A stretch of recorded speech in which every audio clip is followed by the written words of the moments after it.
beyond playing the game. He has big plans for building a new course at the Dallas University where he honed his skills as an amateur. There were 3 other people with him in the plane in addition to the pilots.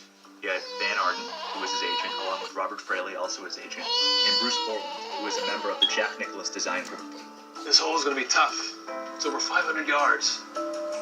Stewart flies regularly on the Learjet, a plane that takes its name from the man who designed it. Bill Lear was working on a fighter jet design for the Swiss, and when they decided not to build that airplane, he took that design and brought it back to the U.S. and built the Learjet. 47 Bravo Alpha, you are cleared for takeoff. Ready? Okay, here we go, and takeoff thrust. Captain Michael Kling is well qualified to fly this high-performance machine. He's a former Air Force pilot and flight instructor. A lot of pilots came out of the Air Force and started flying Learjets because it reminded them and gave them that performance that they were used to. It was like the Ferrari or the Porsche business jets.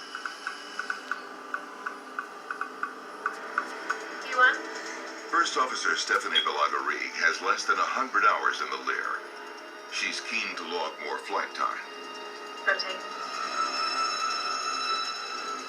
At 9:19 a.m., the Learjet lifts off. Good morning, Jacksonville. This is Learjet 47 Bravo Alpha, climbing to flight level 260. The crew contacts Jacksonville Air Traffic Control. Good morning, 47 Bravo Alpha. Climb and maintain flight level 390. Wesley Cooch was one of the controllers on duty that day. The crew of the Learjet was extremely professional, cheerful, nothing out of the ordinary at all. Typical, hello, how are you, verify your altitude, course, etc. Learjet 47 Bravo Alpha, roger that, Jacksonville. Climb and maintain flight level 390.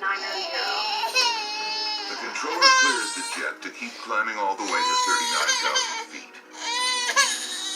Learjet generally flies higher than the commercial airliners. By flying at high altitudes where the air is thin, the Lear saves on fuel.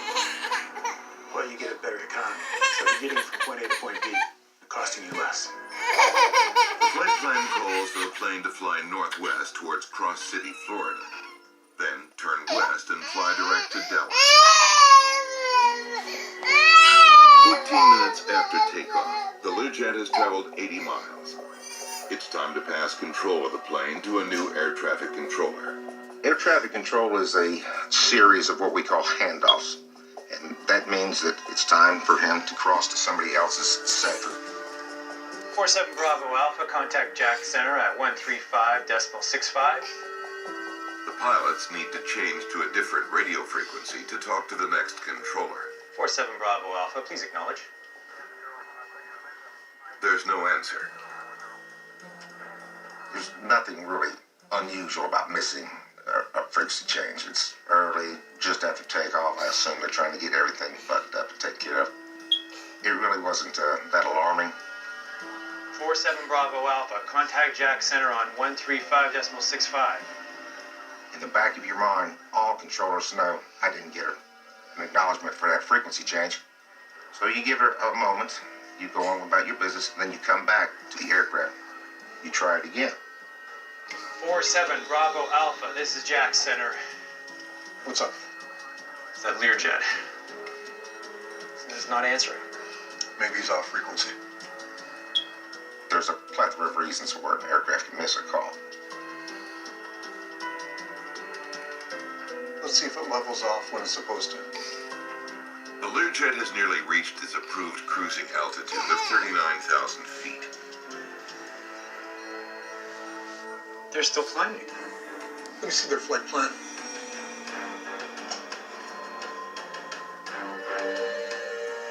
When it climbed through 39,000 feet, everybody knew that there was a major problem.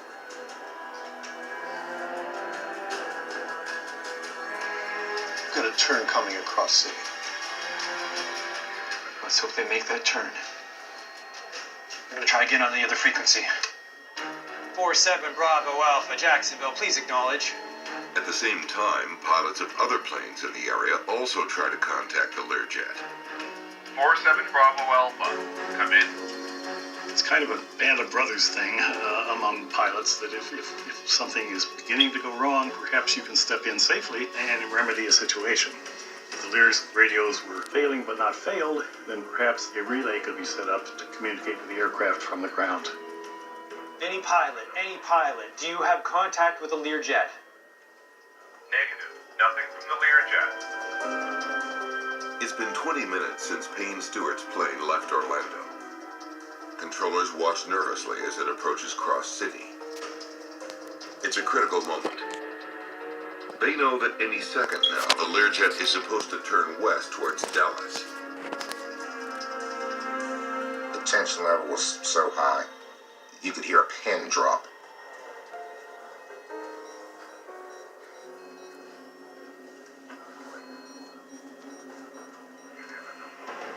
Damn it. It's not making a course correction. There was something terribly wrong. This is Jacksonville Center. I'm declaring an emergency. We're all kind of in shock and disbelief at this aircraft. Benson here.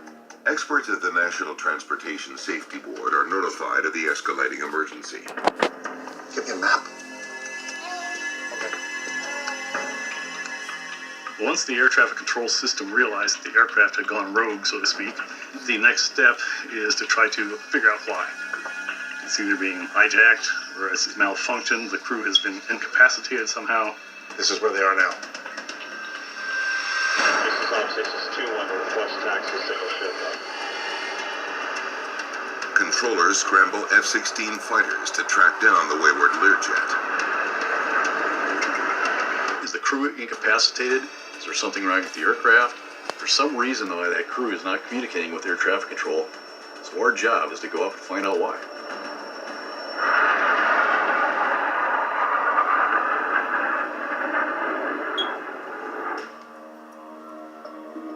The situation is growing more urgent.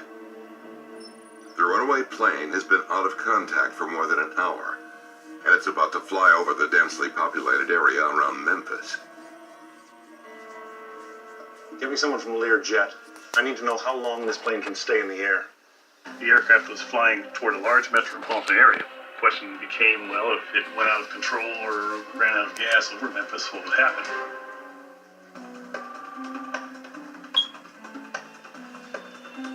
Learjet investigator Jim Tidball is immediately recruited to the team. Where is it right now? His first task is to determine how far the plane can get with the amount of fuel on board. I need performance data on the 35 ASAP. When the airplane didn't make its turn, it continued on towards Memphis. And after Memphis, it was headed towards St. Louis. And after St. Louis, again towards Minneapolis. Those were all major metropolitan areas. If it went down in those areas, there'd be mass casualties. A small private jet on a routine flight is turned into a national emergency. The marriage was built